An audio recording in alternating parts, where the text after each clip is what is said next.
And welcome to the talk show, Let the Truth Be Told. I'm your host, Pastor David.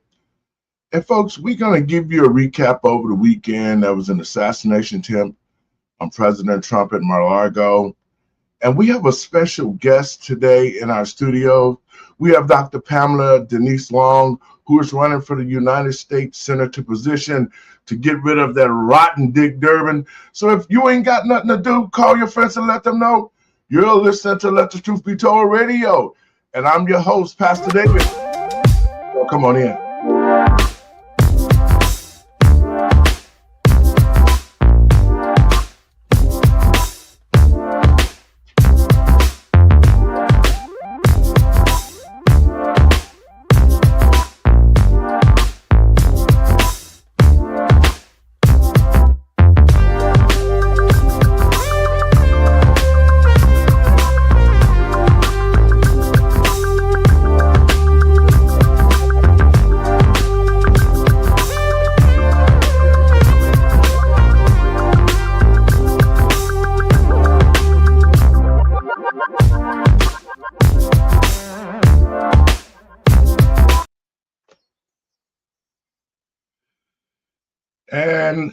And welcome to the talk show, Let the Truth Be Told. I'm your host, Pastor David. And first, let me give all praises to Yahuwah and Yahusha. That's God in Christ in Hebrew. Well, folks, the madness never seems to end. To the American people and patriots across this country, over the weekend, there was another assassination attempt on President Trump at Mar-a-Lago, and he wasn't even there. And we're going to get to that story. But I want to talk a little bit about, and the tariffs, we're going to talk about that.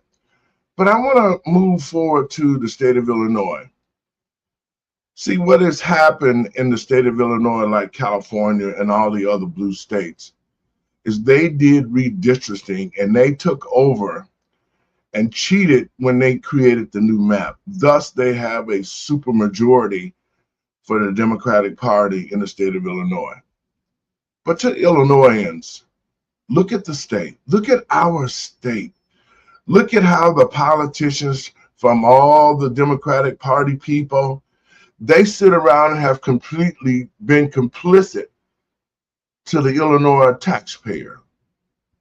And the reason why I'm saying that is it is time for the people of the state of Illinois to make some good choices during this midterm election. Now, we know as an organization with our organization, Living and Driving While Black, we did some studies in the last midterms, and we were able, in conjunction with the Heritage Foundation, we're able to watch the polls and investigate them, and we came up with all sorts of infractions. Judges who were Democrats were acting as Republicans, holding ballots, waiting for the person to leave and then put their ballots through after they told them the machine was down. The printers, the flash drives. We found all of those, and we reported that before the midterms election, and we were able to stop a lot of fraud in Chicago. But because of the fact now the American people and patriots across this country know that the election process has been skewed and rigged, not only by the Democratic Party, but their affiliates like the Dominion machines, all of it is all crooked. And so I'm pleased today to have a young lady who has been on the forefront of ensuring Illinoisans that as a U.S. senator, that she will be able to make some changes. And I'm going to bring my team in today. Hey, Doc, how you doing? I can't hear you. Can you hear me?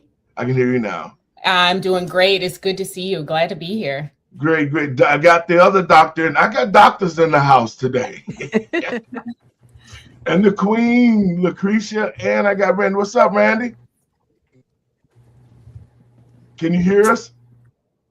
Randy. You there, Randy? There you is twice. Hey. Sometimes that happens with StreamYard. It gets kind of sketchy. Really? When you're on your phone. Yeah, it'll come in twice. I've been there. But technology is what it is. Zoom.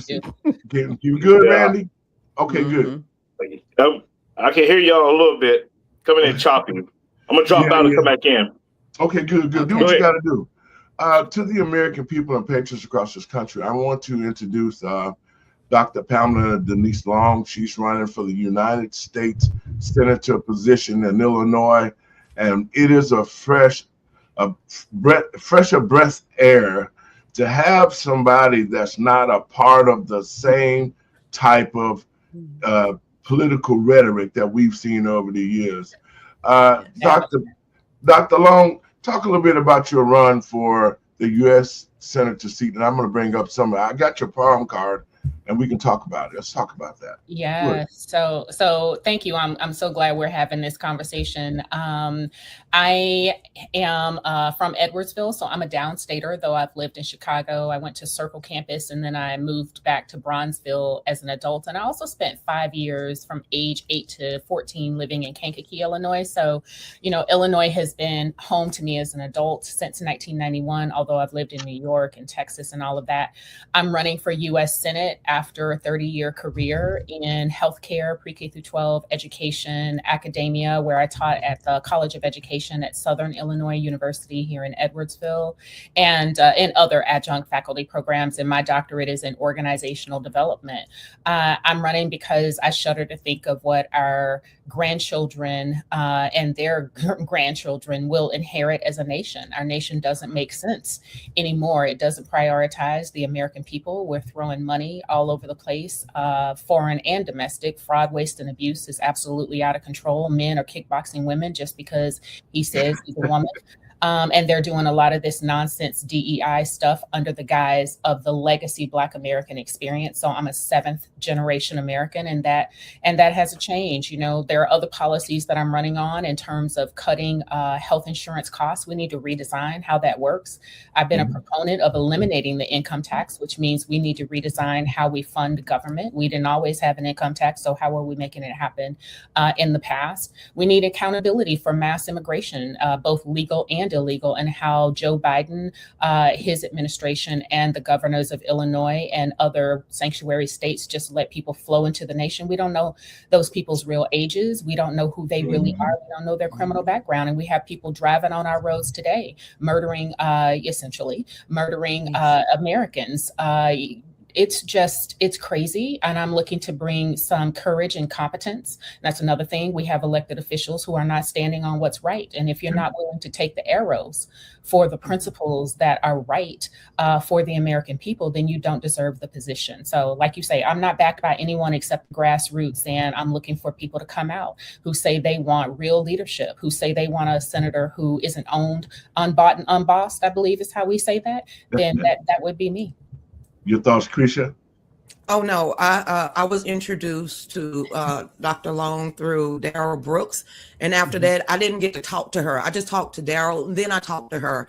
And as I'm talking to her, me being me, all the organizations that I'm a part of, I said she will be a shoe-in and a fit because I am grassroots. So, this is a big deal in Illinois, especially because senators are 2 people.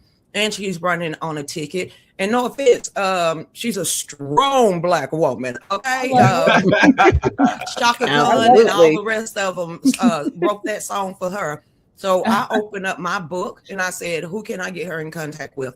Because we're going to try to get her the best leg up, knowing what she got to battle in Illinois. So I'm praying that she completed the survey for the NRA so she can get graded. That she's been endorsed by the Veterans for America First. And I'm getting ready to open up a couple more so we can get her endorsements from the grassroots side of it all. Good. Doc, you want to get in there? Go on. I got the doctors in the house today, boy. I love it. Just a little bit. Yes. Pamela Denise Long, we actually met sometime last year, and I got to drive her to the airport, and it was kind of funny because I was like, I love serving people because you get to know them a little bit better. So I'm grateful that I got the opportunity to hang out with her a little bit, take her to the airport. But I did have a quick question for you. Now, the Democrats are planning basically a walkout similar to the CBC in 1971, but unlike the CBC in 1971, where they actually had a platform, right? I want to say they actually were doing their boycott of the president's State of the Union address based on measures that they wanted to see happen, which was kind of hilarious because a lot of the measures had already happened by the time they did the walkout. So I think it was a lot of pomp and circumstance, and we're here again. Right. And now they're planning like this whole thing with Joy Reid walking out. If you were to be a senator, how would you kind of like want to address those that are, in my opinion, being disrespectful? You can disagree, you can be disagreeable, but you can be respectful about it, right? Because you're representing not just your state, but everybody when you're in that kind of position. So I just wanted to get your take on that. No, I appreciate that and the historical context. And you're so right. So much of the resistance to the president is just that. It's resistance. It's performance. We've long gone are the days, it seems, where elected officials actually meet and talk with each other about the things that they have in common and how to solve the most pressing problem at the moment by coming together. Our nation's incredibly divided. And the people who are in leadership right now are doing little to nothing to actually resolve that divide, to bridge that divide. And they seem to be digging a bigger trench for us all. So for me, I plan to meet with all 534 other offices and their staff to get to know them and what the pressing problems are for their constituents and the ways in which we can work together to resolve those problems. I have an ad running on TV here in Chicagoland, including the collar counties, that acknowledges that every ad they're seeing from the Democrats is about Donald Trump. Well, Donald Trump will be president for another 2 years. So what you going to do the other 4 years of your 6-year U.S. Senate term, right? And so if anti-Trump is all you got, that tells me you don't have much to offer the people. You're just trying to be not him, right? And you're focused on emotions, which is some of the reasons that he's been so targeted for violence, is because people aren't willing to actually have a conversation about resolving problems and solution making. But guys, this is what I find the most asinine thing about how politics has become. A Democrat, a Republican, your main sole purpose is to go to Washington because you were sent there by the people. I find it how ridiculous that both sides are sitting here fighting each other, saying, well, I hate Trump, well, I hate this one, but I hate Jeffries, I hate this one. And at the same time, the American people are suffering. Now, when you look at the country from 4 years ago and to the American people and patriots across this country, especially Illinoisans, look at the difference in the shift, in the change. President Trump has brought back respectability. He's gotten rid of the fraud, but what he's found, I mean, the direction that he got this country going in right now, and we seem to be rebounding from the Joe Biden, the open borders, the transgender world, the attack on the American family, the destruction of homosexuality in our schools. Dr. Long, talk a little bit about how you would deal with some of those things in Illinois. And believe me, you got me 100%. You said some things that put me back into the box because you and I met with a short that we did with Andre Barnes, who's with Numbers USA. But yeah. I'm hearing you and I'm relating with you because this is common sense politics. And that's what the American people need to hear. Somebody that has a plan that can implement it and get it done. Talk a little bit about how you're going to handle some of the economic stuff in Illinois and how to deal with the problems that we're having right now. Yeah, so a couple things. One, from the social perspective, a lot of what the president's been able to do has been through executive orders. So the next person who gets in can rescind all of that. So there are ways that Congress needs to act to codify much of what's been done, from the DOGE efficiencies to the gender ideology and protecting women and girls and protecting people with mental health concerns from mutilation and a whole medical industrial complex that's grown up around gender dysphoria.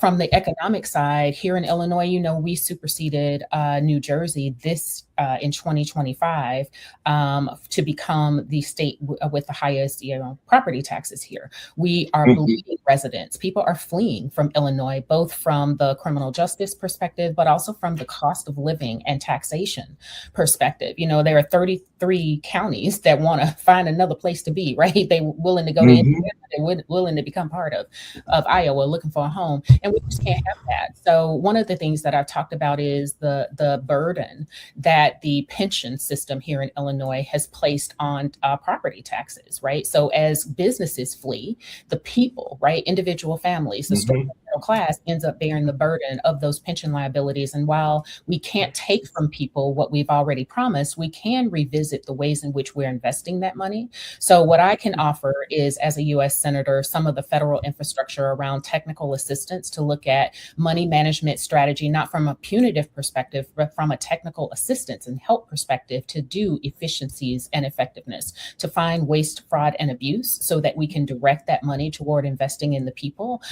We have amazing infrastructure here in Illinois. You know, Chicago, you know, all rail leads to Chicago. It is one hub for movement of people and products. So we need to maximize our potential there by making sure that we continue to invest in addressing the congestion that happens to slow that down. We have great biofuel infrastructure here, great research and development infrastructure to spur the economy through our universities and the like. So I want to make sure that we're maximizing our potential here in Illinois and not placing too much of a burden on the American people.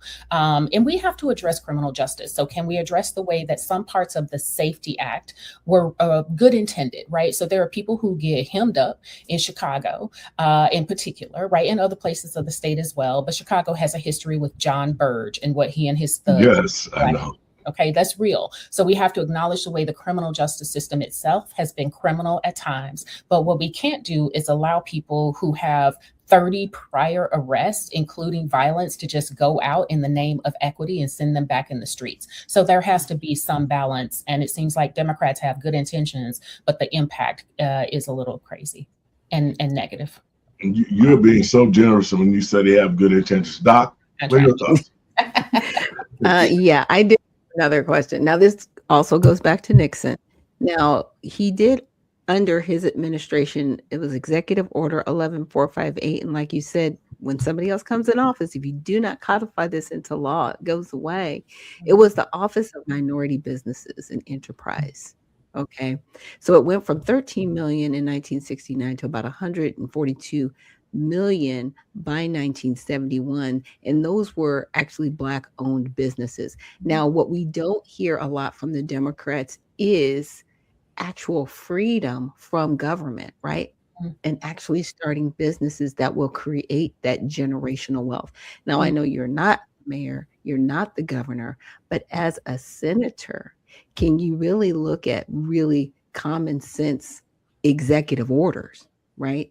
That could actually help in areas like, I'm just saying, Black owned businesses, because right now there are other communities that siphon off of the Black community, while at the same time people are telling the Black community, why don't you have wealth? Why don't you stand up? Well, move all the regulations out of the way, take out the barriers, and I got to have $10 million in the bank to start a business so I can move forward. But what are some things you can do as a senator to actually bring some of that legislation forth and maybe actually rebirth an executive order that could have been codified into law? No, love, love, love. So this ties back to Pastor Lowry's question about economic development. First of all, I'm an advocate for lineage-based and and originalism in historical context for executive orders and legislative action. So John F. Kennedy had it right in 1960 when he put forth the executive order about taking affirmative action to make sure that people aren't discriminated on the basis of race. And the reason for that was what legacy Black Americans, as I call it, FBA, ADOS, I'm talking about us, right? Friedman, all the things, that's us that I'm talking about, that we basically receive the full citizenship that we have been denied for so very long, right? That stuff wasn't hundreds of years ago. The last civil rights legislation was signed in 1968. That's 5 years before I was born, right?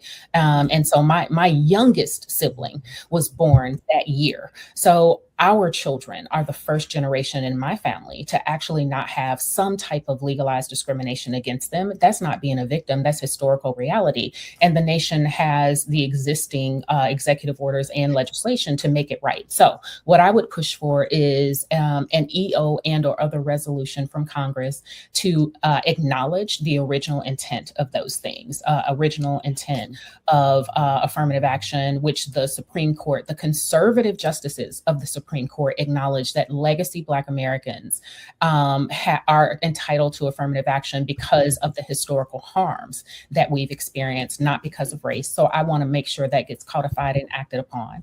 I want to see a lineage-based investment, which is where I'm suggesting that those minority funds that were set aside for Black Americans and in large measure, legacy Black Americans, and that we return to that we redirect half of that spending toward the people it was originally intended for. And over time, we can pull up to 40 Black Americans out of poverty and save $24 trillion in about 40 to 50 years if we use a seed capital approach. So that's making sure your money is invested in investment vehicles like baby bonds for the next generation, restructuring your debt, making sure that the survivors of Jim Crow actually get a boost in the Social Security that they experience and other things like that, so that we can eventually cut off this.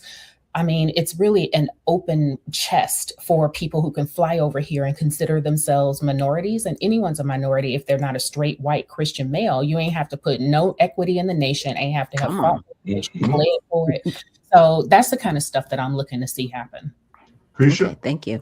Me, I have two of them. Okay, with the Chicago Bears leaving Illinois, that is, I was sitting here typing it in, that generated $629 million from the community. And right now, they're gone. That's going to take away businesses. That's going to take away opportunities. And it's just going to leave a wide gap, especially right there on that property in that structure. What are you planning on doing with that, or courting some other, I say a hockey team, I don't know, to come back in there, to use the building, to not tear it down, renovate it, to make it a special training? Are you looking at that? And then also, with it being a sanctuary state, not just sanctuary city, but with a sanctuary state, and the President of the United States said he is going to start going after the sanctuary states by pulling back funds from the federal government. How can you help the citizens of Illinois to get their fair share from the government, to make sure all of the social networks and programs and for the citizens, that they get it and not illegals? Oh, okay. So look, if I forget something, let me know. Right. Okay, it's good stuff. Let's start with the last one first. I have been a proponent of defunding sanctuary cities and sanctuary states for a very long time. I don't think I'd heard anyone else say it when I was advocating for it. We cannot have state or local governments that have basically said they're not only are they not going to help implement federal law enforcement, but they're going to obstruct. So that's a big difference. Yes. You can say that you're not going to have your taxpayers pay for federal law enforcement, right, by paying their overtime and all that kind of stuff. But for you to actually obstruct it is a whole nother level of, I would even say, felony. And to have people hiding illegal aliens who have broken our laws coming into the nation. And it is a crime to cross the border illegally. It's not a crime to overstay your visa, to be here illegally, but it is a crime to cross the border. So supporting and harboring and abetting illegal aliens is a crime, and we have to hold people accountable for that. So I support sanctuary city defunding. The discretionary spending. As a matter of fact, I got myself in trouble because I was at a debate at the University of Chicago, where I basically said this same thing to a bunch of, essentially brown faces, students and the like in front of me. But we can't have this situation. And I was asked about it on CBS Chicago morning show, like, won't that harm the state of Illinois? And I said, these are choices that the governor and the mayor are making to be sanctuaries. Chicago is a home rule city. It did not have to accept illegal aliens, right? The state of Illinois can repeal that if they want to, right? That idea that the law enforcement here won't help. So these are choices. And if people don't like the idea of being defunded, then they need to vote in a mayor and a governor who won't support sanctuary cities and sanctuary states, because it's going to happen. The other thing that you mentioned about the social safety net, yes, when that happens and it becomes illegal, it also becomes illegal, as I would write it, to actually give any federal funding to an entity that provides funding to illegal aliens. So the way that they're doing essentially money laundering by giving it to an NGO, and then the Yes. NGO goes and gives it, all of that becomes punishable. And we need to make sure that the DOJ has a special unit to address that crime. The other element you ask about in terms of the Chicago Bears becoming the Indiana Bears or Gary Bears or whatever is like the bad news It doesn't even bears. sound right. It doesn't, man. It doesn't. it just don't roll off the tongue like that. So I don't know No. how the businessman of our governor lost this. And Brandon, I just, Lord have mercy. And so the idea that the Bears were willing to build their own stadium on their own dime, but even that didn't happen. So here's what I think. I think the lease actually ends in 31, right? Do they have until 2031? Something like that. Yeah. Yeah, but that decision's going to be made sooner than later. So what Yes. I don't want is for the Illinoisans to be strapped with. I don't want them to be underwater in the deal, but we can't lose the millions, like you're saying, Yes. hundreds of millions. So we need a real businessman to negotiate that. I know the president isn't particularly married to Illinois about it, but maybe he doesn't even like the sound of the Gary Bears or the Bad News Bears or whatever, and he'll come in and do something. I know there are governors who are talking about stepping in, candidates who are stepping in right now to try to negotiate that, who are stronger businessmen who are trying to make it happen. From the federal level, I don't know how much as a senator I can interfere with interstate commerce between a private entity and different states who are basically competing for business. What we truly need, Ms. Lucretia, is a leader in the state of Illinois who will step up to the plate, who knows how to get negotiations done, be it the governor or a new mayor, to make sure that we keep our Chicago Bears within the Chicago region. Well, I want to let you know, Ms. Long. I have another concern for you, because Chicago, Illinois is known for corruption, known for mafia, known for drug dealers, gang bangers, if you name it, cartel. Are you kind of setting yourself up with security and everything else? Because we know historically, Black conservatives, Black Republicans in the state of Illinois is like a no-go. And normally most of them have had life-threatening threats, phone calls that is just absurd, or just, somebody coming up and yelling at you. Have you had to deal with any of that yet? And has the full armor of God been perpetrated on you, and you have put on your shield of righteousness?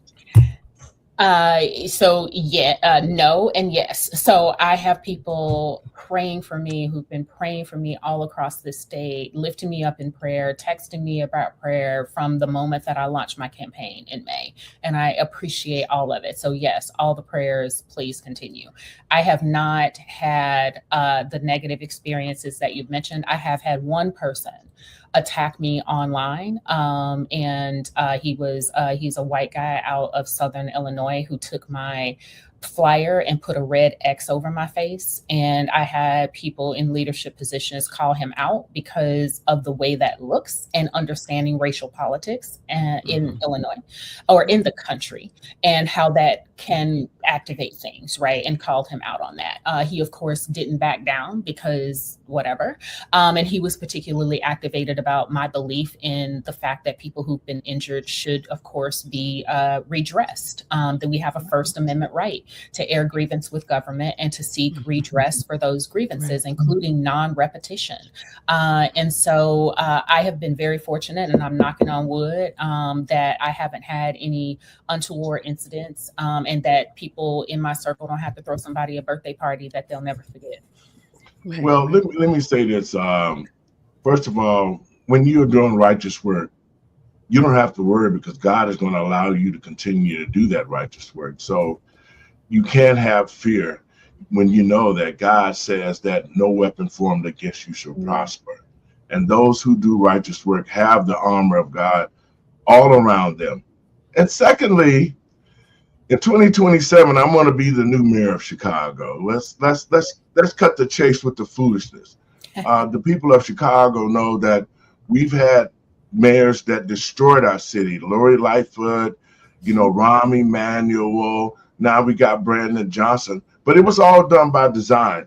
And so to Chicagoans, when Pastor become the mayor, we're going to get rid of all of this foolishness. So the Bears will stay because I make those economic decisions as far as tax breaks, how the city can use the Bears to be able to create more economic opportunities and employment for the citizens. So we'll get Chicago to stay, but I'm hoping that this is just some maneuvering that the Bears are making to be able to get the deal that they want from the city. But that's what happens when you elect uneducated politicians that do not understand economics, nor do they have the mindset to ensure that they're not working for themselves but the people. So 2027, I'll be the mayor of Chicago, and you will win this senator seat, and we will be able to work together with the new governor, somebody else besides J.B. Pritzker, because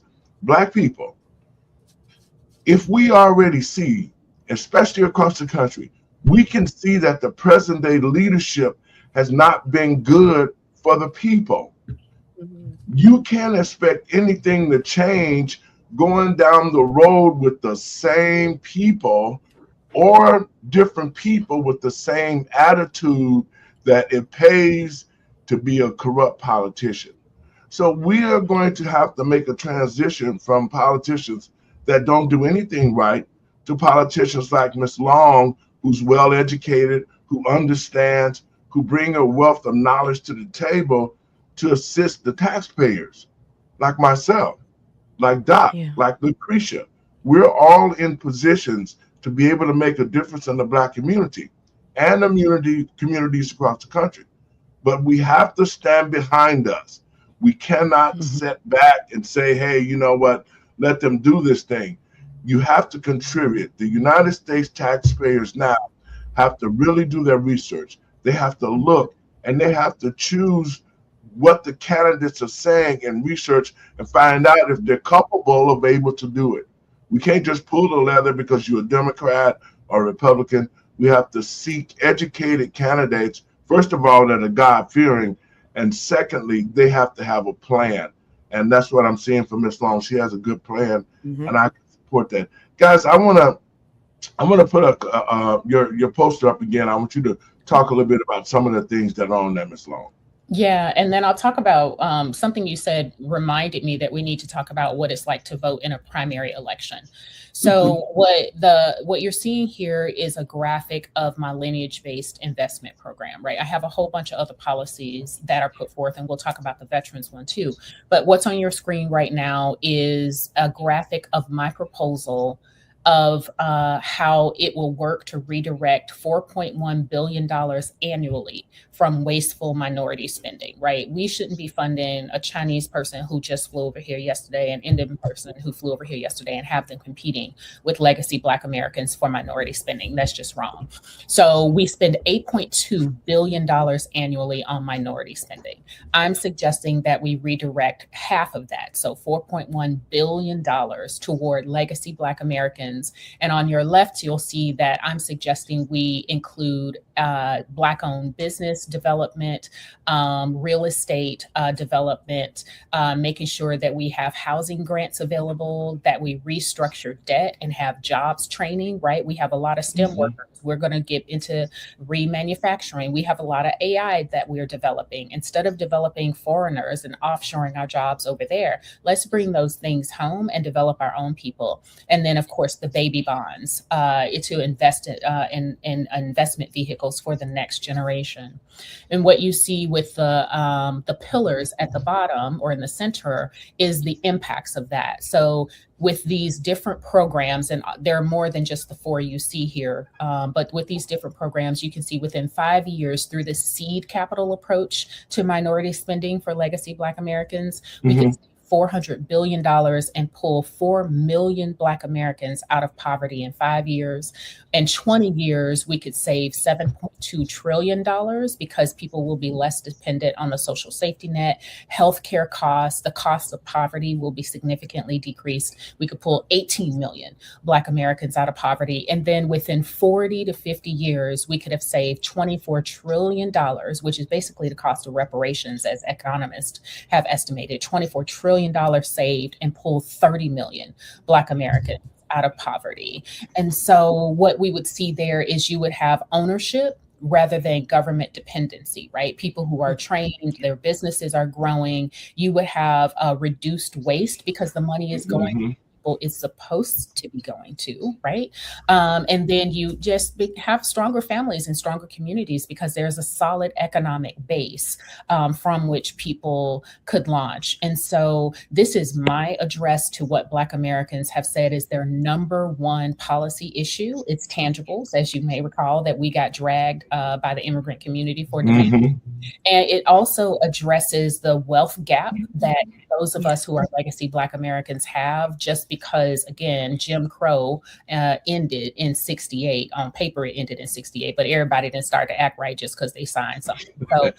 So this is designed to say to Black Americans, I see you. It's designed to address the waste, fraud, and abuse. It's designed to prevent people from coming over here and latching on to what the nation saw fit to do for legacy Black Americans because of the historical harm. And it honors what the conservative justices even said with their ruling on affirmative action in 2023. So with this, I would propose this to Congress. There are portions of in a bill. There are portions of this that the president could do in an executive order himself. That would address it. And so we could close out the historical and not even historical, like as of yesterday, sort of harms that have happened. We could save significant money and we could boost our economy, because what we know is when people get these extra boosts in income, they typically spend it on necessary things. I'm talking about people who really need it. Yes. Right. And so I think it's something that 8 out of 10 Republicans that I talk to, conservatives that I talk to about the program, absolutely agree with it and support it because it makes moral sense and it makes economic sense.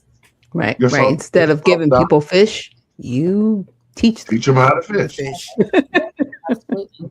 Well, you know, that's the whole thing with our community is that, and we talk about it on the show all the time, how the Black community could become self-sufficient. But what you've laid out is an excellent plan because, see, Black people spend trillions of dollars each year and we don't see any of the money, nor does it reflect in our community. And that's what you have. You have a plan there that over a period of 5, 10, 20 years, the Black community can reinvest in itself and continue to thrive in that manner. And I like the Black ownership. That's one thing that everybody does it in their own community. You know, and I have people say, well, Pastor, when you say Black people should separate from us, what do you mean? Because we're all Americans. And that's true. We all are Americans. But when I mean separate, the Black community needs to have its own economic engine. Because now everybody coming to our community and they get rich. They come in, they set up shop overnight. They open businesses overnight. They haven't invested one penny, and yet the legacy Black people that have been here, like you said, Doc, got to jump through hoops and all of that. So when we pull our own money and start investing it back into ourselves, then we can create our own economic engine and have our own stores and have our own schools. That's what every other ethnic group does. Now, I'm going to throw cold water in the whole situation. We got $1.98 trillion in already spending that we spent. And I'm just pulled this up myself. It is projected by the end of 2020. Well, it was last year, 2025. Black community spent $1.98 trillion. But here's the thing, Pastor, and this is not a misnomer. We don't spend it on ourselves. We hate ourselves. Black people is not going to support another Black-owned business, not without a discount or some freebies, or because you think you're better than the rest of us because you got your stuff together. So we know for a fact that our money don't stay in our community because there's too much enviness in our side of our community that we can never jump up and jump out. So here's what I would say to that. Definitely the money doesn't bounce in the community like it did prior to desegregation, right? Where Yes. all we had was Mhm. us. So Yes. Us, right. my plan isn't even saying only sell to Black people. If you have a business like my service, that when I do strategic planning and organizational development For everybody. consulting, most of my folks are white, right? For real. So like sell to Right. who you sell. Money's green. So in value is what Exactly. it is, Hello. right? But the idea is to make sure that the people have the resources that they've been both denied, And but train. also that was designed to develop them so you can sell to anybody. Right. And that's what other people do, right? They don't necessarily Mhm. just sell in their community. They come to where there's a need for their service, a gas station, a bodega, whatever, because there's not a grocery store there, and they sell there. The other thing that I want to say with that is none of this is designed to what is it people say? Eliminate white supremacy and all that. This is an economic thing, Exactly. right? This is about waste, fraud, and abuse. It's about the misappropriation of funds where we've given these Right. funds for generations to people who weren't legitimately entitled to them. We weren't supposed to be funding foreigners who just fly over here with the minority spending. So it's Right. making sure people have the education, have the resources, the tools that they need. The other part of this is it would include, like what you were asking about, Dr. Nichols, a realignment to originalism for the Minority Business Development Agency and all of its predecessor organizations, which were historically led by Black people and directed toward Black folks. It would also include a relaunch of the Freedmen's Bureau so that it would be the Doge, essentially, within government entity that's making sure that who's getting in is vetted, their lineage is verified. It would also include a repurposing, because Donald Trump did this. He rechartered the Freedmen's Bank and gave it to these people who was turning Black Americans, freedmen, away at the door. It would include basically originalism, a return to originalism. And here's the other thing. I want to make sure that this has a timeline on it that's reasonable to get it done, because we've been lingering for a while now. So if we take a whole of government approach to getting this done, right, to making sure that these resources are directed, that the wealth is developing, we can close this out in 50 to 75 years. And I know that sounds like a long time, but it's really not. And be done with it, because people will linger and take forever to do it. Look, you got your lifetime to make sure that your wealth gap is closed, and you take all the resources that are offered to you so that you make it happen. And I would like to eventually sunset minority spending and close it out altogether. Right. Doc, your Right. thoughts Well, on it? it's Dr. Ben Carson. He is the co-founder, Dr. Ben Carson, who's getting ready to get the biggest honor and highest honor in civilian history, I guess, a medal of freedom from President Trump on the State of the Union. But the Old Glory Bank, that's the name of it, what they have set up, President Donald Trump and Dr. Ben Carson, they set up, they help minority businesses. It is Old Glory Bank. I love that. Well, yeah. And the Freedmen's Bank, right, that they sabotaged from the onset needs to be rechartered. Currently, they are talking about focusing on illegal aliens at the Freedmen's Bank. Like, make that make sense to me. Yeah, those things are happening. Yeah. Now, not to shift the whole conversation, but I did want to ask you about something that's trending in the United States, and it's called MAID, and it's medical assistance in dying. It's something that's been happening in Canada. They've legalized it, but there are states that are here in our country that have legalized this. There's 12 of them, and Illinois is one of the newest states in 2026 to want to introduce this type of procedure. Dr. Gagorkian.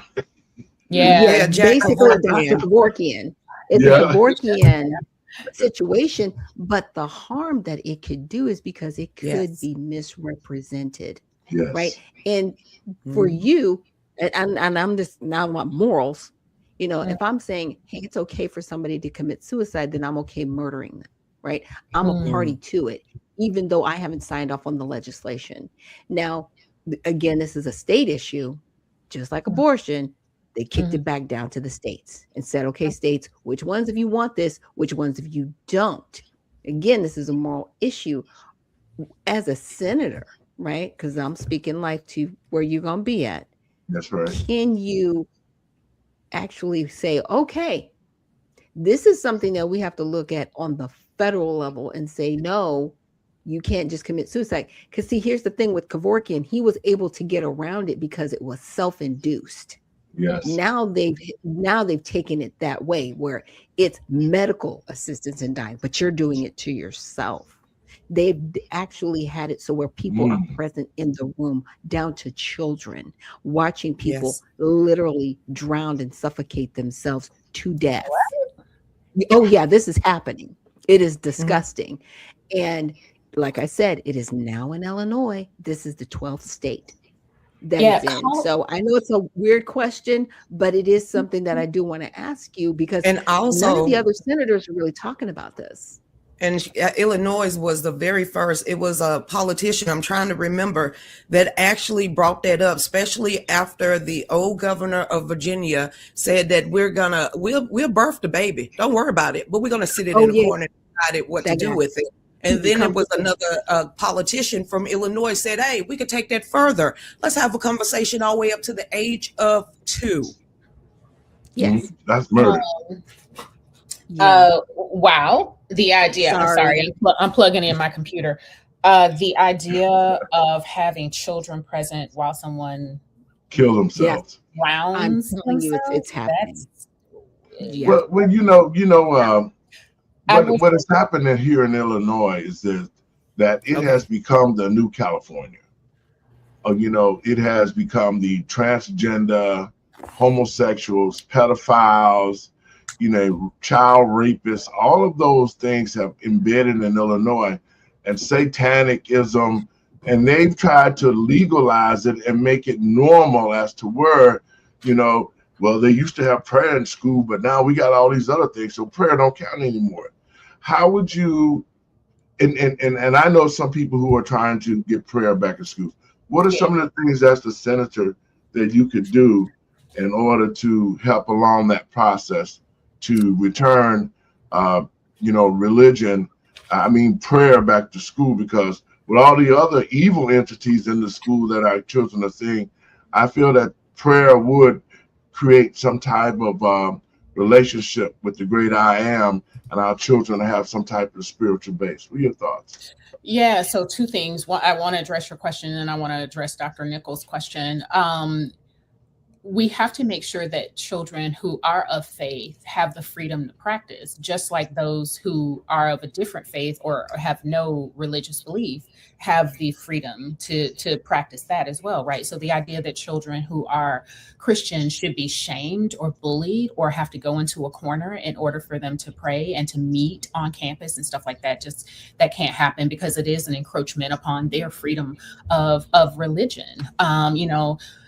So the idea that we have to accommodate the folks who don't have religion is a problem for me. And the idea that, I think I was talking to one of my friends who's also running for office, and he was talking about why we don't serve pork. And I have to fact check this in school lunches is because of the Muslim population. So it's like, so for the people who do eat pork, they can't eat it because the kids who don't eat it are the minority. And so we're just overly accommodating, I think, is when it comes to circumscribing Christianity's practice in accommodating people who are not. It's like when I was doing my dissertation research, one of the teachers was like, I question if we should celebrate Thanksgiving anymore because there are so many people who, don't. And I'm like, yeah, we're not changing our culture. Just, come in and assimilate, and you ain't got to participate if you don't want to do it. Right, exactly. Nobody's forcing you. And so there is the freedom of religion idea, and there's the idea that we are not supposed to have a state religion. So we have to be mindful of the Constitution when we get into that. And what I would say is children who are religious need to have the same freedom to practice as those who aren't or of a different religion. Dr. Nichols, to your point about this assisted suicide, I'm familiar with what's going on in Illinois around that. I am pro-life. And so what that means for me is I don't, abortion has been returned to the states. I can't see myself participating in one. And I've told the young people in my family, never fear that your baby will definitely be accepted. I'd rather have a child right, than to have you go through that experience of terminating a baby, a pregnancy. It's the baby's body, not yours. You just happen to be the mammal, right? The person who can carry Yes. Right. a You're the child. host. So the argument is kind of weird to me. But pro-life, it is sick that they called it MAID, MAID. A maid to help you end your life. That's really something. And having children present for these violent, what I would call violent and potentially traumatizing encounters of assisted suicide, shows me that people don't really understand human development and the impact that can have. One, because we know from research that children who see a significant other commit suicide are more likely to commit suicide themselves. It's a way of normalizing. It's a social contagion effect. I would imagine that much like abortion, it would be a state. It's a states' right issue. A state issue. I do think that there are concerns when we get children involved because of the data, child development, child well-being, and things like that. I can also see how this can be abused by people. And how others can be forced or coerced to participate in it. I can see how a whole fraudulent industrial complex can be built up around terminating people, insurance fraud and the like. So there need to be some guardrails, basically, is what I'll commit to, is looking at the guardrails that we can implement to make sure people aren't coerced into terminating their lives, to make sure children aren't damaged, and also to make sure that this doesn't morph into something where it is calculated that it is more cost efficient to terminate your life than to take care of it. Yeah, because that's happening in Europe, where they will take people who have Down syndrome or who have other deficiencies. The eugenics movement really on that leaning, and they are convincing people that this is better for you to do. And so, to your point, it is that coercion, but it's wrapped in, you would be better off. Compassion. Yeah, it's wrapped in compassion. And that's the cell, right?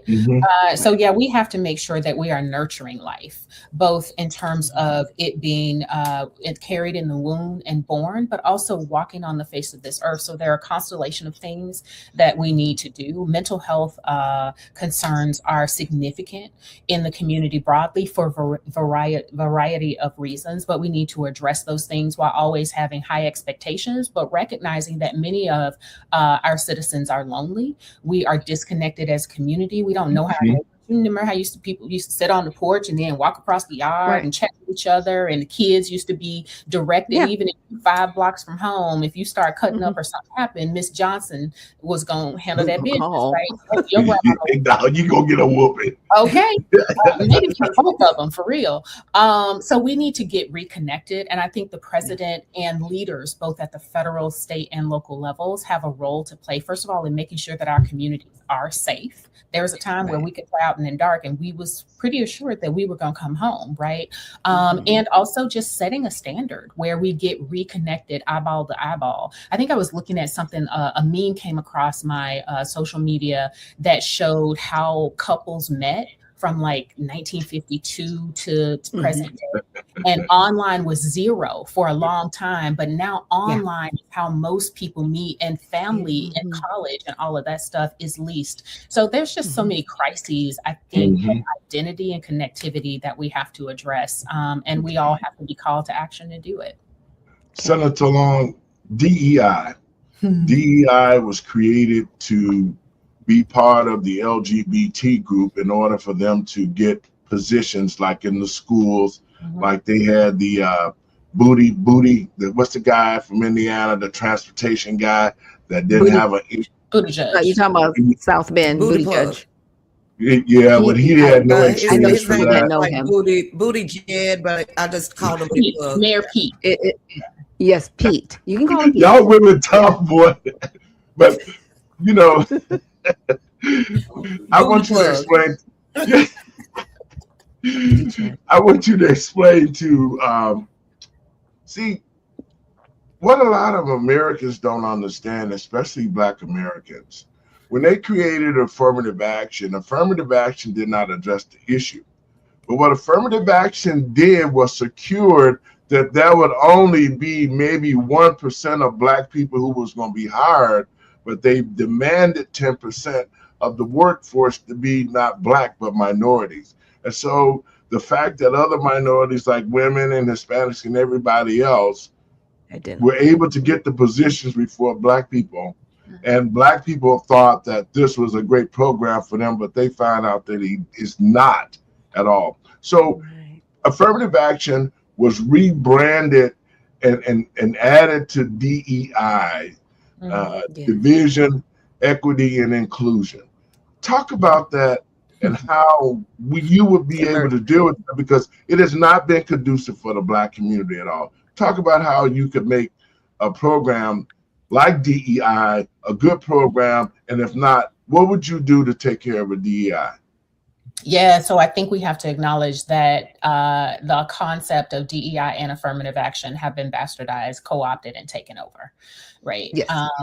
So John F. Kennedy's affirmative action was in order to basically tell all federal agencies to take affirmative action to ensure that that people were not discriminated against on the basis of race and economic and educational opportunities. That's where the affirmative action thing came from. And it was particularly geared toward Black Americans because Mexicans who were here at the time were considered white. They're white by treaty, Treaty of Guadalupe Hidalgo. So they've been white since 1848. They did not experience Jim Crow like we did. And this one that they're coming up with is more like white people fighting against white people about who's really white. So anyway, and then Johnson expanded the civil rights to include everybody. White women advocated to be included because they said they didn't want Negroes to have rights and access that they hadn't been granted. And then, of course, the Hispanics who Johnson had worked with in Texas advocated to be included, which is ironic because they had already been accessing the nation, going to college with white people, in the dorms with white folks, in the military with white folks as well. So they double dipped in a way, right? And so for me, it's about originalism. The original intent of affirmative action, which the Supreme Court justices, the conservative Supreme Court justices, including Clarence Thomas, reaffirmed for legacy Black Americans that we are an injured class because of what happened to us.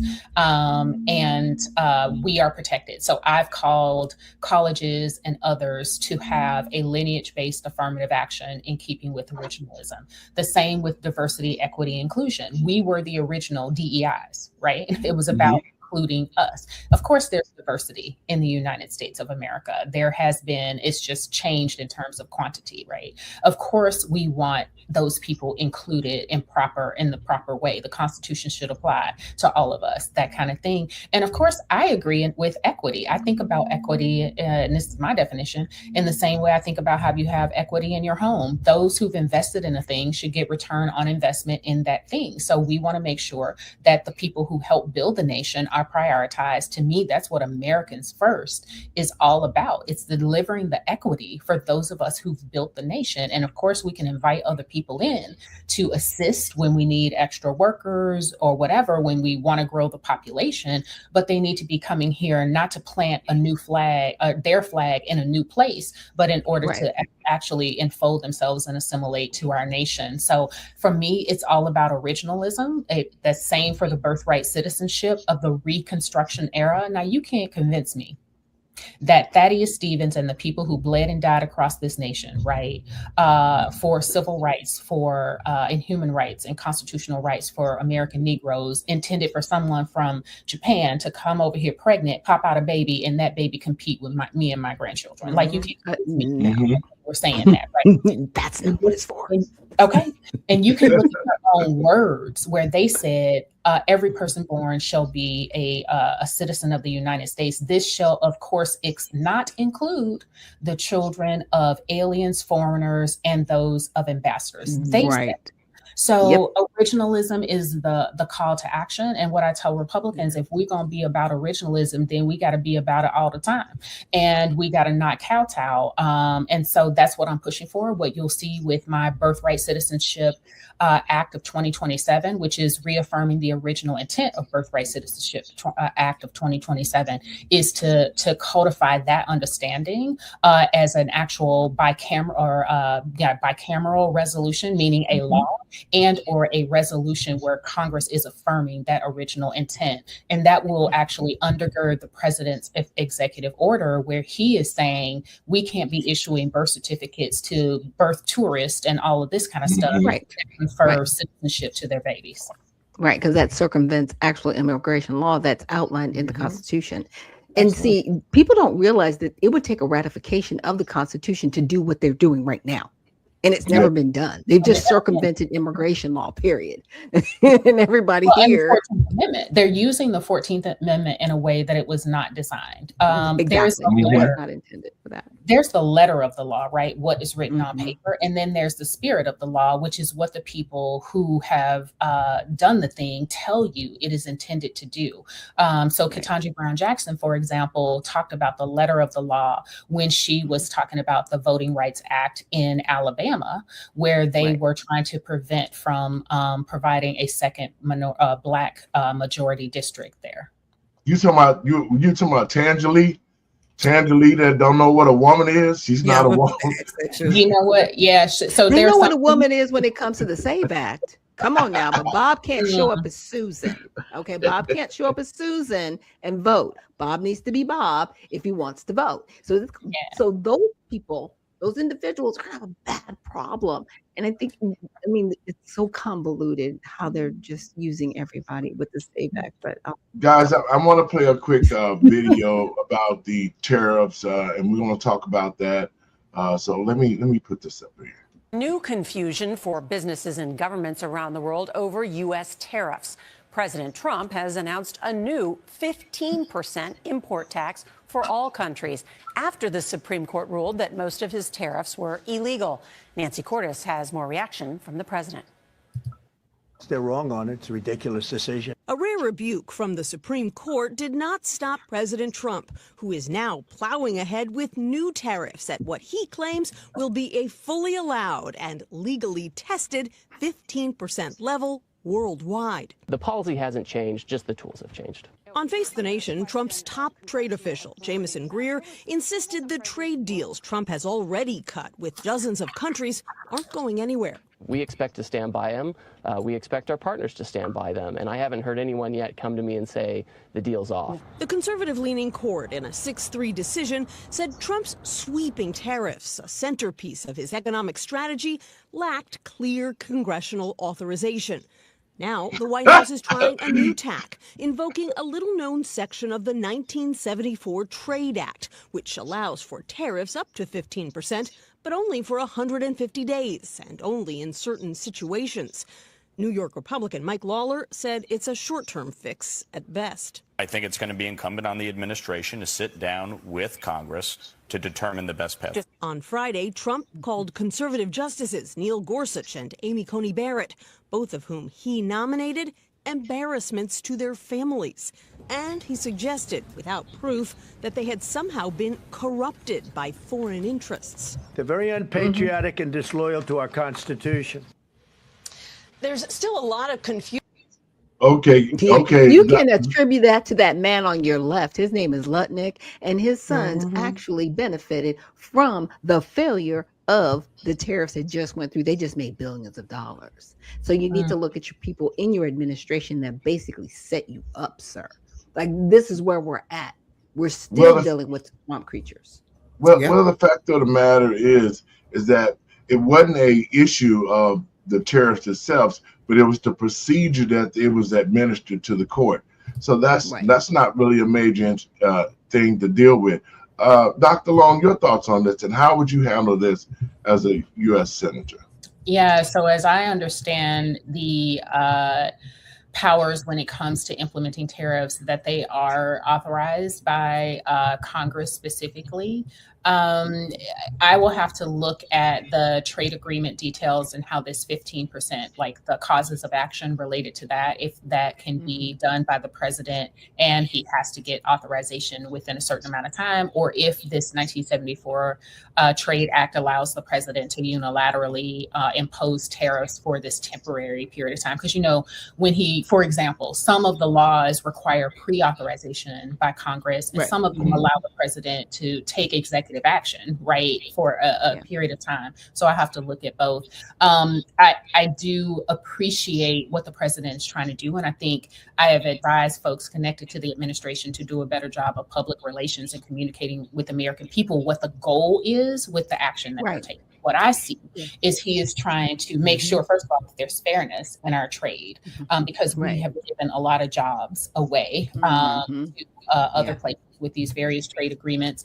And there's also the idea that as we are reshoring jobs to the United States to produce more of what we consume, we're also wanting people to decrease their reliance upon foreign source goods, right? So people have to understand that these aren't just arbitrary decisions, that they are part of a constellation of efforts that have to happen in order for us to redesign how our economy works. And I'd love the administration to paint that picture better. And I don't know who makes those decisions from a public relations perspective, but I hope they get on that, because we're resilient people, right? Like we survived through the depression, right? You ration, you figure it out. We're not even close to rationing level, right? Most of us got more clothes than we even need. All the things. So, but he needs to paint the picture. It's going to take a while to remake this sausage, and it's going to hurt and look messy before it gets better. And I think the American people can handle that. Lucretia?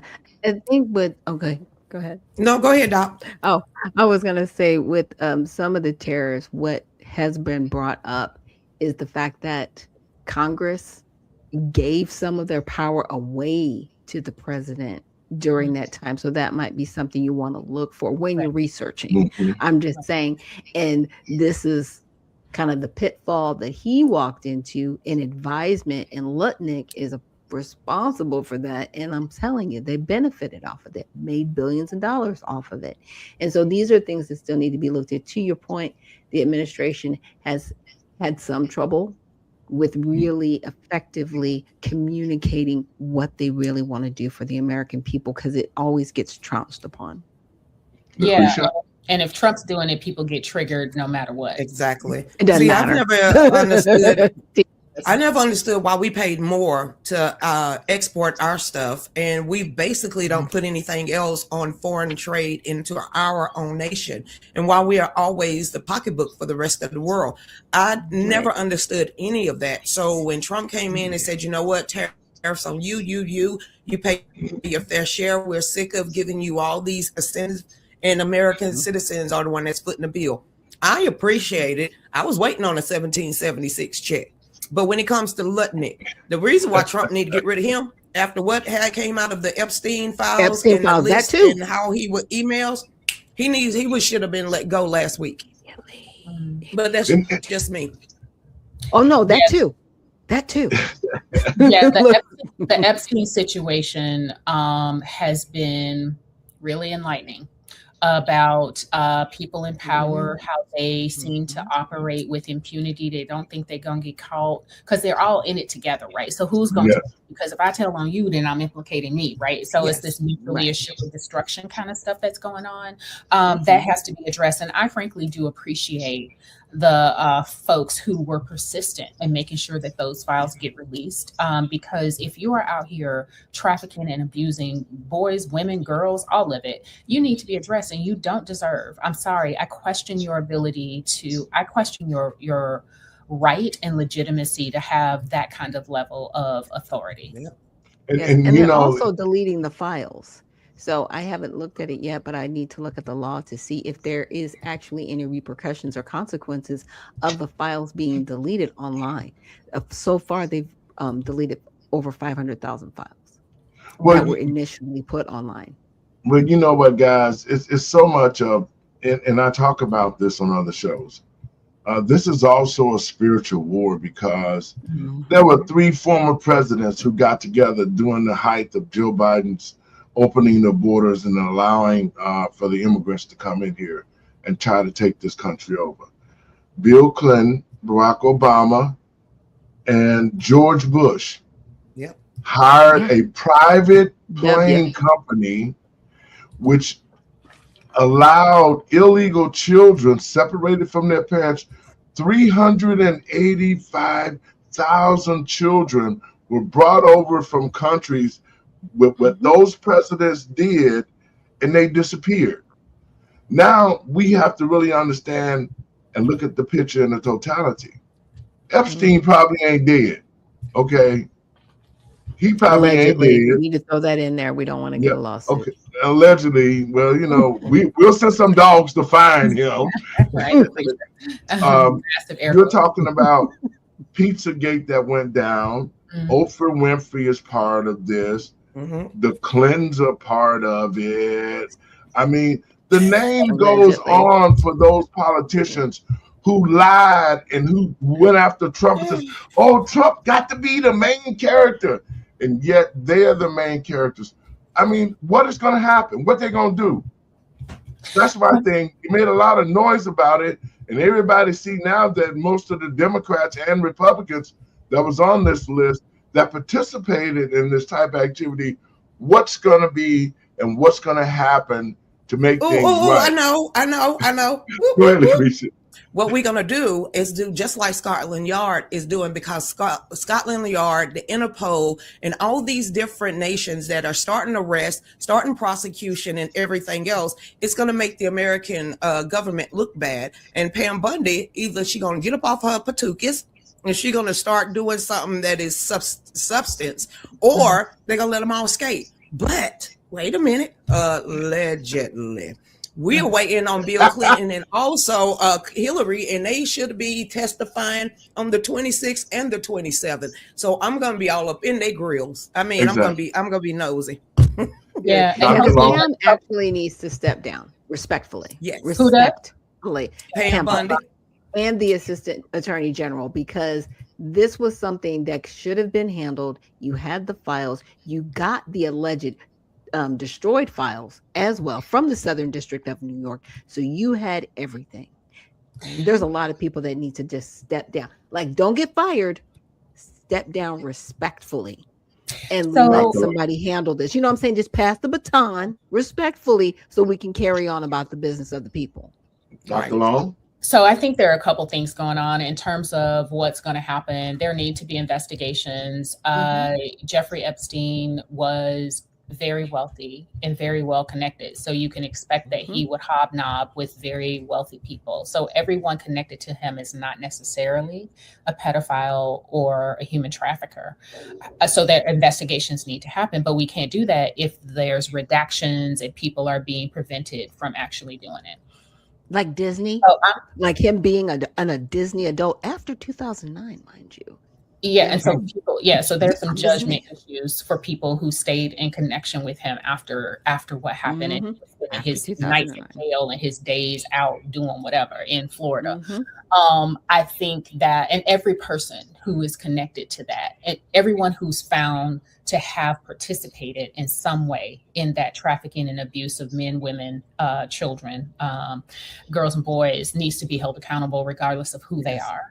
And then I am of the mindset actually that Pam Bondi had come out and made public statements about the files being on her desk and how she planned to release them. And other people before they got nominated had also made those claims, right?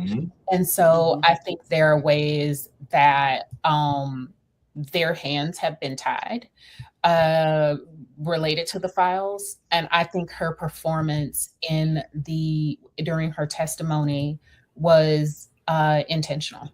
I think she did that so that the people would demand release of the files after that. I just don't see her being, I don't know this woman. Like, I've never met her. I do. She was a co-counsel in support of Pfizer.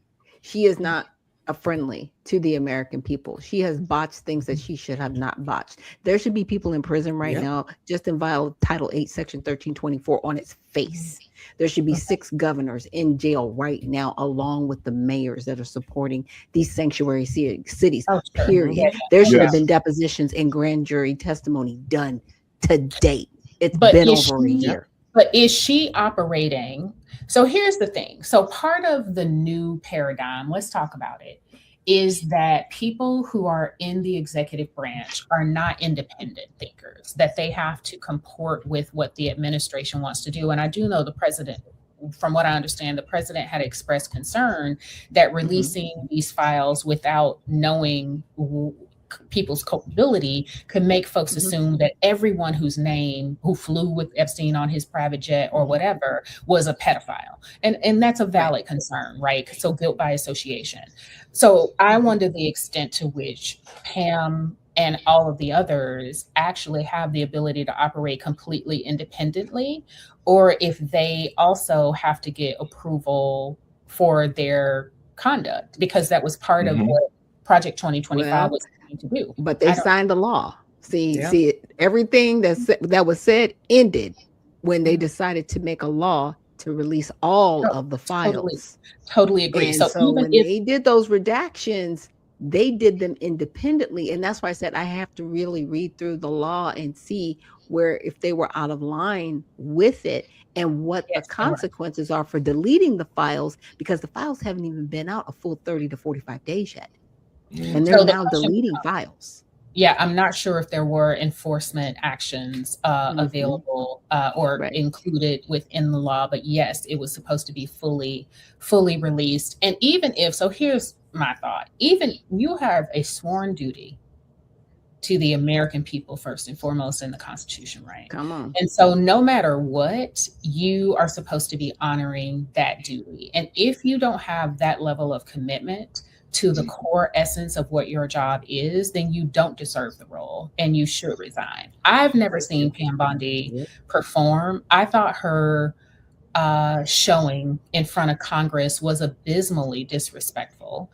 I assessed it as her creating such a ruckus that the people demanded that the files be fully released, because I've never seen her behave that way. So maybe that's how she gets down when she's under pressure. I don't know. But what I do know is after her conduct in front of Congress, it was absolutely necessary that all the files be released. Now, I know with the deletion of them, we'll see. I know that the people who are demanding accountability there and transparency there are not going to give up. And I think the more they resist, the more people, the less tolerant people will be about their resistance.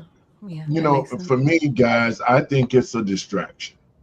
I think it's a distraction for the simple fact is we got all this corruption going on in the blue states like Minnesota, Ilya Omar, Tim Walz. You got Brandon Johnson they should be locked up already. J.B. Pritzker. All of these politicians who have violated federal laws should be locked up. That's what Pam Bondi should be focusing on. All of this illegal stuff that is already in our face that she should be doing. The Epstein files mean nothing, and it means nothing to the American people if there's no follow-up actions and people aren't being arrested for what they did. Because it's not going to make any sense. This is what I tell people. It's no longer a distraction because God made us to multitask. It's only a distraction to low educated, low IQ people. The Epstein file, I've been following that for the last 5 years. So everybody on my show still talking about it while we're picking other topics and focusing on everything else. So if you're a female, you can't get distracted. We cook the bacon, we go make the bacon, we take care of the kids, and we do everything else. This is not a distraction. Look, we make the eggs last so they're not cold. Thank you. Look, come on. Trump trying to get them to shut up about it. But at the end of the day, if nothing happens, okay, so all these terrible people have done all these things. At the end of the day, if they are not prosecuted or put in prison for what they've done. So you feel it's a performance? You feel? I feel like if these people, I feel like this: if these people were there and they committed these crimes with these children, they need to be locked up. That's what needs to happen. That's the bottom line. It's our job to put pressure on our Congress to bring these people forth, right? Because the people that haven't gone forth are the people who actually committed the crimes, and they know who they are in these files. Even if they're redacted to us, they know who they are, and they can bring them, and they can actually petition for the FBI to investigate them, and they can petition for these things to go before a grand jury.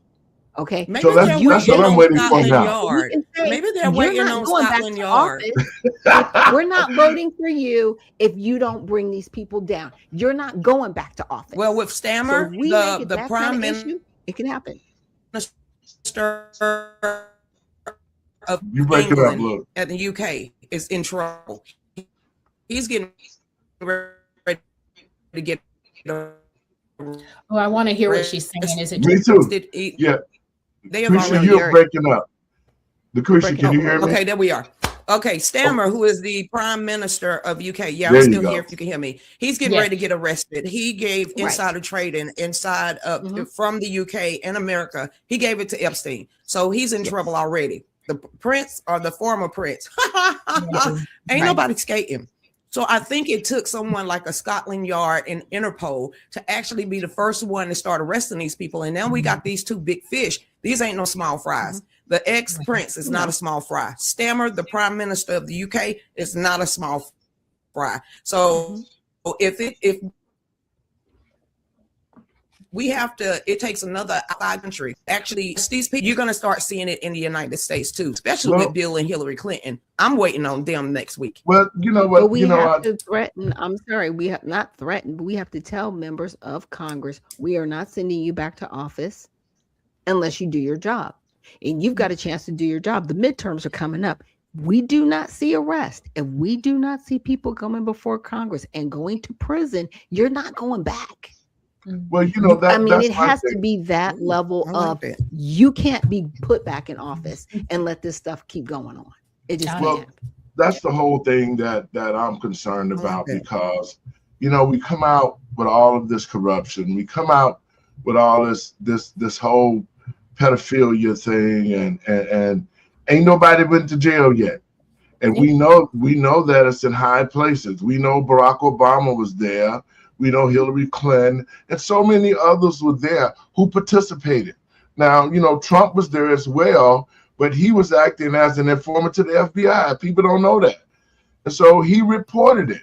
But those who are now sitting back, relaxing, like the Obamas, Big Mike, and all the others who have all the others who have participated in this type of action with children, my thought is there needs to be arrest. They need to be taken down. Whatever they did and participated in this, they need to be held accountable for it, because there are standards and moral ethics that being a political leader that you have to abide by. And so many of those have been violated today, guys. I'm going to play this one clip. God is great. It's great, Doc. We got to come back. We're going to make sure that we have you back on here, because you're so well versed, and I love the knowledge that you're putting out there to our people. It's something that much needed, because people don't hear it from the grassroots level like we bring it. You know, people, a lot of the podcasts is not as knowledgeable as we are, as our panel, and they don't ask the right questions. We're going to ask you the right. I guess you already know that. Yes, I love it. This is the nuance. This is the sophistication of conversation that we need to be having across the nation. First of all, you're bringing. So I appreciate it. So I want to get your thoughts on this. Over the weekend, there was a man who was at Mar-a-Lago. Now, he had a shotgun and some gasoline. Now, I did a little research on this guy, and it found out that he went missing for a couple of days. And the people, anyway, let me play this clip and we'll talk about it. We're on top of more breaking news this evening. A Moore County man was shot and killed by the Secret Service and a Palm Beach County deputy at President Donald Trump's Mar-a-Lago overnight. Trump was not at the resort when this happened. Investigators identified the suspect as 21-year-old Austin Martin. The Moore County Sheriff's Office says Martin was reported missing by a family member at 1:38 a.m. At around the same time, Martin was shot and killed by those Secret Service agents and the deputy. Investigators say that Martin was carrying a shotgun and a gas can when he entered the secured perimeter at Mar-a-Lago. That's when he was approached by those law enforcement agents. He was ordered to drop those two pieces of equipment that he had with him, at which time he put down the gas can, raised the shotgun to a shooting position. At that point in time, the deputy and the two Secret Service agents fired their weapons and neutralized the threat. The Secret Service agents and the deputy involved in the shooting are currently on administrative leave pending an investigation. While the FBI is looking into things down in Florida, there is also a search underway at a home in Moore County. This video right here from Drone 5 shows a number of cars outside of an address that's linked to Martin. WR's Kirsten Clark was in Moore County all day and shares what she was able to learn. Authorities say Austin Martin lived in a home here on Swinehart Lane, a private road in Cameron. It has become the center of attention in this tight-knit community as the FBI investigates Martin's background. Drone footage captured from overhead the remote and heavily wooded property where Martin lived. You can see several cars parked outside of what looks to be a large shed with the house a few yards behind. Cindy and Danny Carlisle, who live across from Swinehart Lane, were in shock to learn that their neighbor was the suspect killed at Mar-a-Lago. It's just like a nightmare. We just, things like this don't happen close to home. Officials with the Moore County Sheriff's Office say Martin was reported missing by family members. The Carlisles say a friend told them they saw his mother report Austin's disappearance at a store the night before. She had no idea where he was. And so, like I said, she was very upset, and she just made the comment that she had gotten a text from him, saying that I'm okay, I love you. This flyer was widely shared online, displaying a picture of the 21-year-old with a description of his car and height. It notes that he was last heard from on February 21st, just before 8 p.m. According to an AP report, Martin was described by family as quiet and even afraid of guns. Martin's cousin, Braden Fields, reacted to the news with disbelief, saying, "I wouldn't believe he would do something like this. It's mind-blowing. He wouldn't even hurt an ant. He doesn't even know how to use a gun." He said Martin worked at a local golf course and would send money from each paycheck to charity. "We are big Trump supporters, all of us, everybody," Fields added. Martin's actions a mystery for many as the search for a motive continues. We're still working to learn as much as we can about who Martin was and what led him to go to Mar-a-Lago armed with a gun and a gas can. We'll be sure to bring you more information as soon as we have it. In Moore County, Kirsten Clark, WRAL News.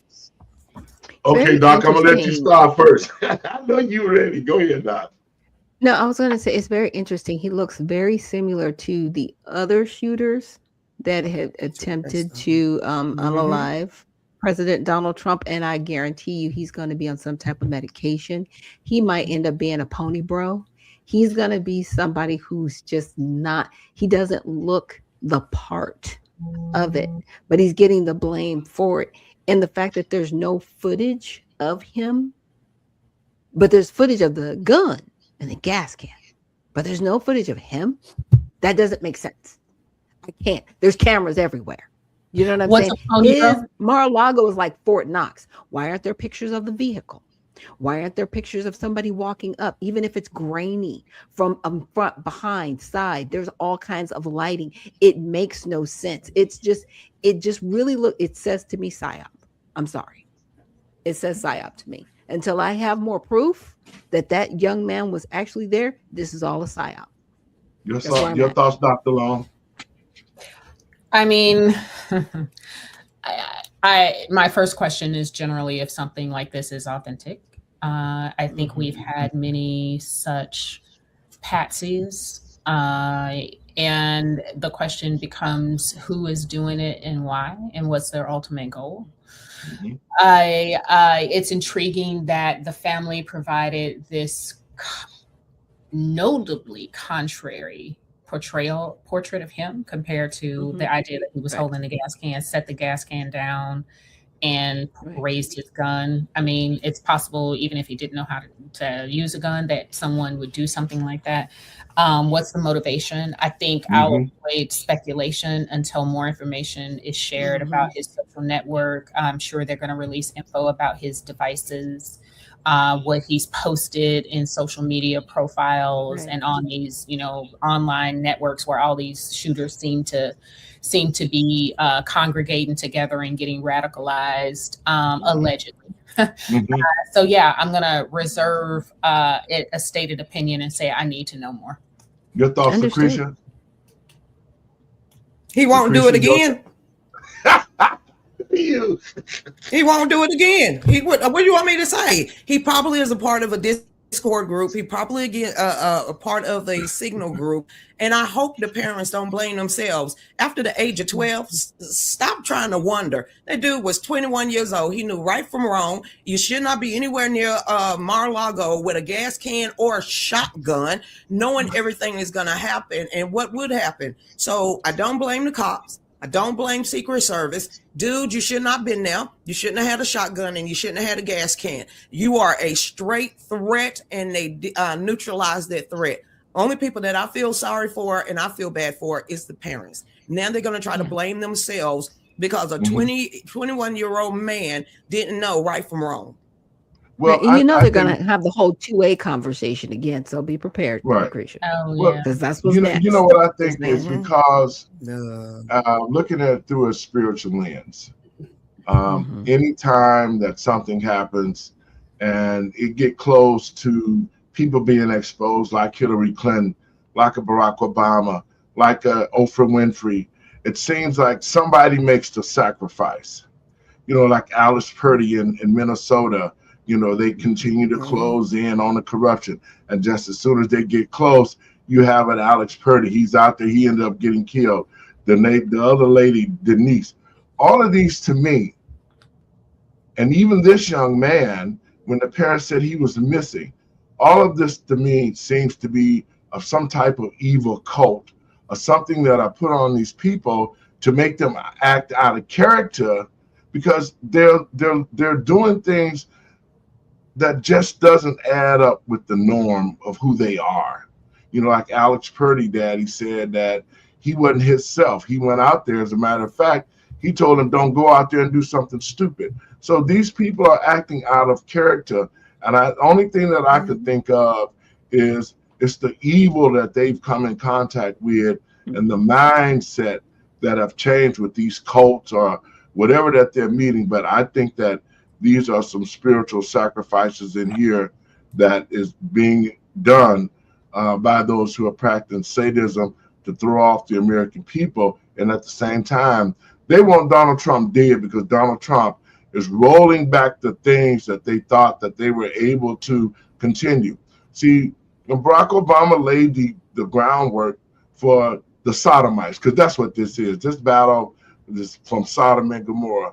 When he laid the groundwork for this attack on us, then they have all these little subsets. And I think what's happening to the American people now, they're activating these people that have become part of this cult, and they're doing these things when they say, because every time we get close, like we're getting close to the Clintons to come out and pop them off, now we got this. Your thoughts, guys, and we're going to get out of here. I think that there are a lot of things that happen to maintain power and to quiet those who oppose the underhanded things, and nothing would surprise me. Literally nothing would surprise me at this point, right? Everybody should rewatch The Manchurian Candidate. The one thing that I will say is, again, my name is Dr. Pamela Denise Long. I'm running for Illinois United States Senator. I have so enjoyed this rich conversation. Dr. Nichols, I love you and appreciate all that you have done. Lucretia, you know what? It has been a pleasure with all of your support, and I continue to look forward to working together. Pastor Lowry, thank you for opening up your show, your platform, your panel, your friends to me and my run. The election day is March 17th. It's St. Patrick's Day. It's 3 weeks away, essentially. I am asking every Illinoisan to go out and pull the Republican primary ballot. I'm looking to protect family land and home equity from predatory practices as well as misconduct during civil proceedings. Americans are losing wealth faster than they can accumulate it through their properties being taken through tax sales. Chicago just got in trouble with that. And that's happening around the nation. So I'm going to introduce those two bills within 90 days. I'm going to introduce the Valor Launch Act, which is designed to make sure that veterans transition from enlisted to home is smooth and they keep their skills that they acquire, the leadership that they acquire during the military transitions in a commensurate level in the civilian life, extending that transition period for them. The Birthright Citizenship Act, leaning back into originalism and implementing or proposing my lineage-based investment so that we can correct the misappropriation of minority spending and make sure it goes to the people, the Americans that it's supposed to go to, and much, much more. I'm looking to solve problems. I'm not looking to be 80 years old, y'all limping around Washington, D.C. on Alzheimer's medication, right? I want to make sure there's a pipeline of talent, diverse group of people, leaders, future leaders who are looking to step in and shepherd this nation into its next level of a constitutional republic. So pull the Republican primary ballot. You can vote early. You can vote by mail if you practice that, but you have to request the Republican primary ballot and you have to do it on or before the close of polls on St. Patrick's Day. And you can find me online, Long for Senate 2026 on Facebook, on TikTok, on X, and www.longforsenate2026.com, LONGFOR Senate 2026.com. Thank you guys so much. Lucretia, your last words. This is it. Politicians cannot continue to say harass them, attack them, and get in their face, fight fire with fire. When they go low, we kick them. Well, we jump back up with AKs. We're not playing with you no more. You know what? Democrats need to temper that spirit before they rile up this whole United States and actually create that civil war that they want. So at this point, I am waiting to see the whites of their eyes. Sticks and stones may break our bones, but words will never hurt me. But if you come anywhere near me, and that goes with, what Newsom Gruesome said about Black people yesterday in his SAT scores, the down talking on our community, and they sit there and they accept it and they continue to live in that community. I'm glad that they already took my card. I don't want the card anymore. I want the red, white, and blue. Doc Nichols. Wow.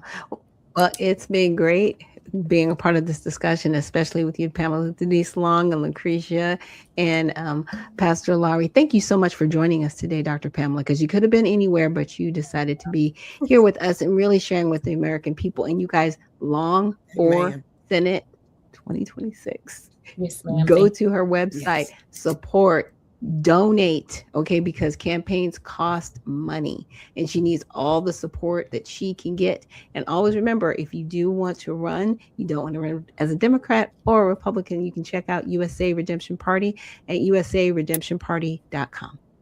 Doc Long, I'll be calling you after this show and I want to discuss some things with you.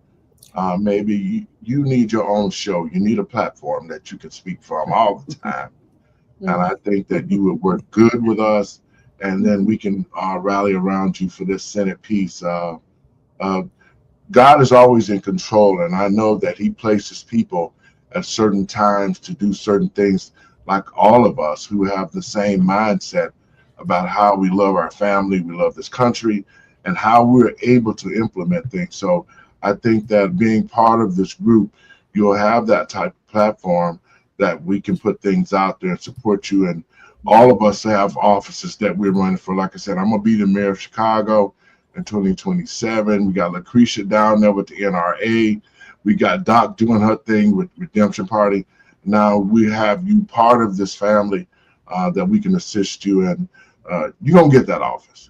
I'll call you and we'll talk about it. But yeah, welcome aboard and we'll talk after the show. Guys, I'll see you later. Thank you so much. For coming in, and remember, let's keep it going that we can fix our country. Let's get it.